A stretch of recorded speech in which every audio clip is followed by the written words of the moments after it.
ഞാനിപ്പോൾ നിങ്ങൾക്ക് മുമ്പിൽ ഒരു വീഡിയോ പ്രദർശിപ്പിക്കുകയാണ്. ഇത് പറഞ്ഞു കൊടുക്കൽ പണ്ഡിതർമ്മം എന്ന് പറഞ്ഞാൽ അത് പറയുക തന്നെ വേണം. കള്ളക്കടത്ത് ഭാഗങ്ങളിൽ ഒളിച്ചു കടത്തുക, അത് കൊടുവള്ളിക്കാരൻ ചെയ്താലും കരുവമ്പൂൽക്കാരൻ ചെയ്താലും വെണ്ണക്കോടുകാരൻ ചെയ്താലും ഇന്ത്യ രാജ്യത്തെ സാമ്പത്തികമായ വ്യവസ്ഥിതിക്ക് വിപരീതമാണ്, ചെയ്യാൻ പാടില്ലാത്തതാണ്, ആരും അങ്ങനെ ചെയ്യരുത്, രാജ്യദ്രോഹ കുറ്റമാണ് എന്ന് ഗവൺമെന്റ് പറഞ്ഞാൽ ഇന്ത്യൻ ഇക്കോണമിക്കിയുടെ ബാലൻസ് തെറ്റാൻ അത് കാരണമാകുമെന്ന് കണ്ടു കഴിഞ്ഞാൽ കരുമ്പൊഴിക്കാരൻ കടത്താൻ തുടങ്ങിയാൽ, കൊടുവള്ളിക്കാരൻ കടത്താൻ തുടങ്ങിയാൽ മിണ്ടണം, പറയണം. കൊല്ലരുതനിയ, കൊല്ലരുത് മാനിഷാദ, ഇന്ത്യയെ കൊല്ലരുത്. ഇതൊരു ദാരിദ്ര്യം പിടിച്ച രാജ്യമാണ്. ഒരു ഭാഗത്ത് പണം കുന്നുകൂടുകയും മറുഭാഗത്ത് മെലിയുകയും ചെയ്യുന്നതിന് കാരണമാകുന്ന പണപ്പെരുപ്പം എന്ന് പറയുന്ന രാജ്യദ്രോഹ കുറ്റം അതിൽ ചെയ്യല്ലേ. തലക്കെട്ട് കെട്ടിയവനെ, തൊപ്പിയിട്ടവനെ, നിസ്കാരത്തമ്പുള്ളവനെ ഇത് പറഞ്ഞു കൊടുക്കൽ ആലിമിന്റെ നിർബന്ധമാണ്. അത് പറഞ്ഞു കൊടുക്കാതെ അതൊക്കെ എന്തെങ്കിലുമൊക്കെ ആയിക്കോട്ടെ, നമുക്ക് നിസ്കാരത്തിന്റെ ഫർദും സ്വത്തും പറയാ, മുവാലാത്ത് തുമഹരീനത്തിനെ പറ്റി പറയാ, അത് മതി. മറ്റേതങ്ങനെ നടക്കട്ടെ. ഈ ഒരു ചിന്ത മുസ്ലിംമാരെ നിങ്ങൾക്കും എനിക്കും ഉണ്ടായാൽ മതി. അത് മതി. മലഴുവിനാകാൻ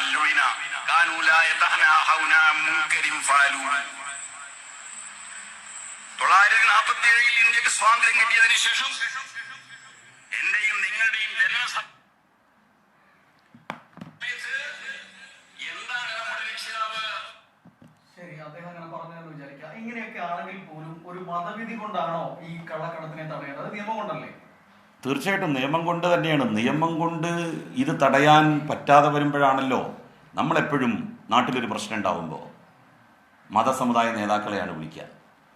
എന്നിട്ട് അവരോട് പറയും, നിങ്ങളുടെയൊക്കെ സമുദായാംഗങ്ങളെ അടക്കി നിർത്തണം, അവരെ കാര്യങ്ങൾ പറഞ്ഞ് ബോധ്യപ്പെടുത്തണം, മനസ്സിലാക്കണം.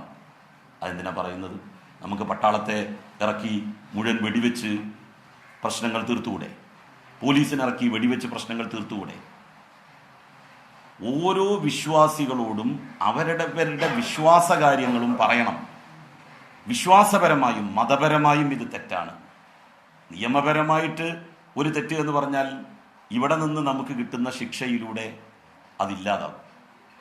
പക്ഷേ മതപരമായിട്ടുള്ള ഒരു തെറ്റ് ഇവിടുത്തെ ശിക്ഷ മാത്രമല്ല, മരണപ്പെട്ട് പരലോകത്ത് ചെന്നാലും അവിടെ ശിക്ഷ കിട്ടും എന്ന് വിശ്വസിക്കുന്നവരാണ് വിശ്വാസികൾ. അതുകൊണ്ട് ആ കാര്യവും കൂടി പറഞ്ഞ് ഒരു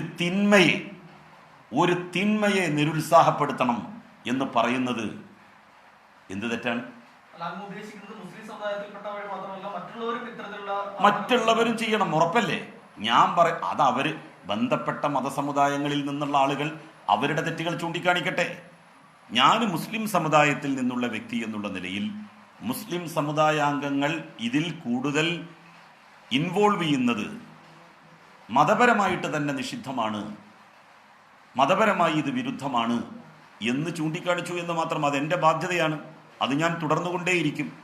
ഇവർക്ക് എന്നെ വേട്ടയാടിയപ്പോൾ ഈ വികാരം എന്താ തോന്നാതിരുന്നത്? ഇവിടെ ആർക്കെങ്കിലും തോന്നിയോ? ഓ, ജലീൽ ഒരു മുസ്ലിമാണ്, ഓനെ എന്തിനാ ഇപ്പം ഇങ്ങനെ ഇടങ്ങറാക്കണത്?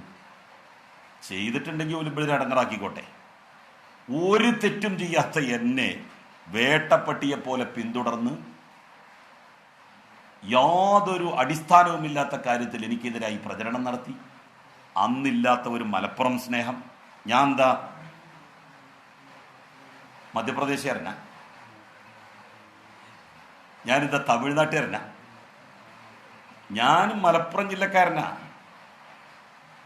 ആ മലപ്പുറം ജില്ലക്കാരനായ എന്നെ കൊത്തി വലിക്കാൻ വേണ്ടിയിട്ട് ശത്രുക്കൾക്ക് എറിഞ്ഞു കൊടുക്കാൻ ഇവര് നടത്തിയിട്ടുള്ള പരക്കം പാച്ചിൽ ഇവർക്ക് മറക്കാൻ കഴിയുമോ?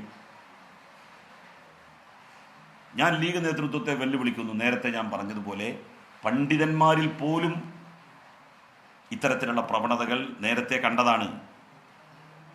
അതിൻ്റെ അർത്ഥം ഇത് മതവിരുദ്ധമല്ല എന്ന് ഇവിടുത്തെ വലിയ ഒരു ശതമാനം ആളുകൾ വിശ്വസിക്കുന്നു.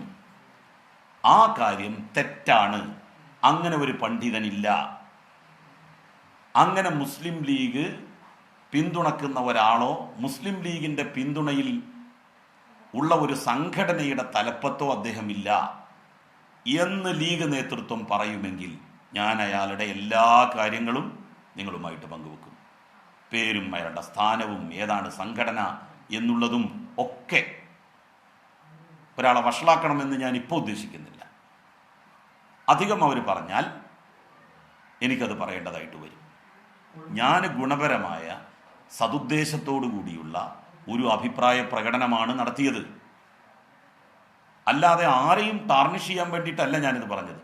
സാദിഖ് അലി ശിഹാബ് തങ്ങളെക്കുറിച്ച് പറയുമ്പോൾ അത് മുസ്ലിം ലീഗിനെ കുറിച്ച് മാത്രമാണ് എന്ന് ലീഗിന്റെ സംസ്ഥാന ജനറൽ സെക്രട്ടറി തെറ്റിദ്ധരിക്കരുത്. അദ്ദേഹം മുസ്ലിം ലീഗിന്റെ സംസ്ഥാന അധ്യക്ഷൻ മാത്രമല്ല, പ്രസിഡന്റ് മാത്രമല്ല.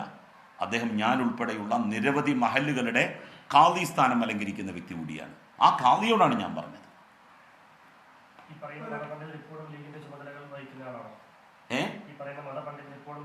ലീഗിന്റെ ചുമതല വഹിക്കുകയല്ല, പക്ഷേ ലീഗുകാരനാണ്. ലീഗിന്റെ സ്റ്റേജിൽ അദ്ദേഹം പ്രസംഗിക്കാറുണ്ട്, മുസ്ലിം ലീഗിന് വേണ്ടിയിട്ട് പ്രസംഗിക്കാറുണ്ട്. മുസ്ലിം ലീഗിന്റെ ഒരു ഒരു ആളെന്നുള്ള നിലക്ക് പ്രധാനപ്പെട്ട ഒരു മതസംഘടനയുടെ വളരെ പ്രധാനപ്പെട്ട ഒരു സ്ഥാനം ഇപ്പോഴും അലങ്കരിക്കുന്ന വ്യക്തിയാണ്. എന്നൊന്നും ഞാൻ പറയുന്നില്ല, എന്ന് ഞാൻ പറഞ്ഞിട്ടുമില്ല. അത് വേണ്ട. അത് ലീഗുകാരോട് ചോദിക്കുക അങ്ങനെ ഉണ്ടോന്ന്. PMA സലാമിനോട് ചോദിക്കുക, അല്ലെങ്കിൽ എനിക്കെതിരായിട്ട് ഇപ്പോൾ പ്രതികരണം നടത്തിയിട്ടുള്ള മറ്റു ലീഗ് നേതാക്കന്മാരോട് ചോദിക്കുക, ഇങ്ങനെ ഒരാളുണ്ടോ?